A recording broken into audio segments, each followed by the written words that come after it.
তবে বলো তোমাদের সবার কী খবর? সবার রান্না টান্না হয়েছে? দেরি যেদিন তো হয়ে যাবে সেদিনকে সব দিক থেকে দেরি, তাই না?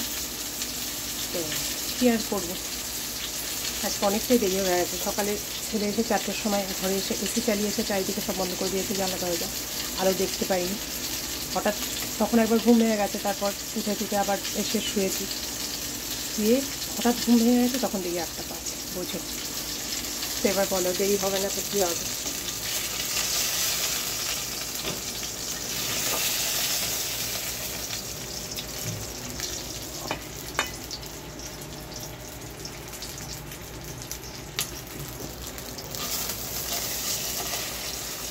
তো আজকে তেলাপিয়া মাছটা আমি কীভাবে রান্না করবো, তেলাপিয়া মানে ওই লাইলন টিকা আর কি, যেগুলো একটু কালার হয়, তো সেটা খুব কম খাওয়া হয় আমাদের, আগে তাও একটু খাওয়া হতো। তারপরে একদিন আমার হাজব্যান্ড বলছে তেলাপিয়া মাছটা খাওয়া খুব একটা ভালো না, তো চলো, তারপর থেকে মোটামুটি বন্ধই ছিল। তারপরে এর ওপর দিয়ে ছেড়ে দেখেছে মাছ, এরকম একটা মাছ ছিল না, তা কই মাছ আর এই তেলাপিয়া মাছ, আরেকটা আছে না রয়না মাছ, অনেকে মিনি মাছ বলে, তো এই মাছগুলো নিয়ে এসছে ওরা, তো আমি রয়না মাছ বলি, অনেকে এটাকে মিনি মাছও বলে। যাই হোক, তো মাছগুলোতে সব ডিম ভরা ছিল, কই মাছ, তারপর রয়না মাছ, এগুলোতে ডিম ভরা ছিল। রয়না মাছটা এখনও কিছু করিনি, করবো, আগে এগুলো হয়ে যাক তারপর। আর ফেসবুকে প্রচুর বন্ধুবান্ধবদের কাছে আমার একটাই কথা বলার, যে সবাই প্লিজ সাথে থেকে, অনেক সময় আমি হয়তো যেয়ে উঠতে পারছি না, হ্যাঁ, তো কেউ কিছু মনে করো না, আমি যখন সময় পাবো আমি ঠিক সবাইকে গিয়ে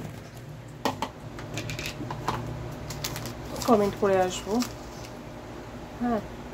আর শরীরটা ভালো না, ঘুম হচ্ছে না ঠিক মতো, এই ফেসবুকের জন্য আমার খুব প্রবলেম হচ্ছে এখন, মানে ফেসবুকের এদিকে টাইম মতো না সেরকমভাবে কিছু ছাড়তে পারছি, আর দিলেও আমার সারাক্ষণ ওর পেছনেই মানে এতটা সময় চলে যাচ্ছে যে ঘুম টুম কিচ্ছু হচ্ছে না, তো শরীরটা খুব খারাপ হয়ে গেছে, চোখটারও মনে হচ্ছে প্রবলেম হচ্ছে, তো যাবো ডাক্তার দেখাতে, সব ডাক্তারই দেখাতে হবে মোটামুটি।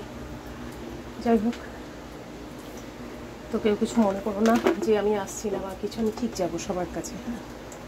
কী হলো, তো তেলাপিয়া মাছটাতে এবার আমি দিয়ে দিলাম কালো জিরে ফোড়ন, এটাতে জিরে ফোড়ন দিয়েও করা যায়, আবার কালো জিরে ফোড়ন দিয়েও করা যায়, খুবই ভালো লাগে দেখতে খেতে, তোমরা পারলে এইভাবে করে দেখো। আর দিচ্ছি যে পেস্ট করা রয়েছে টমেটো,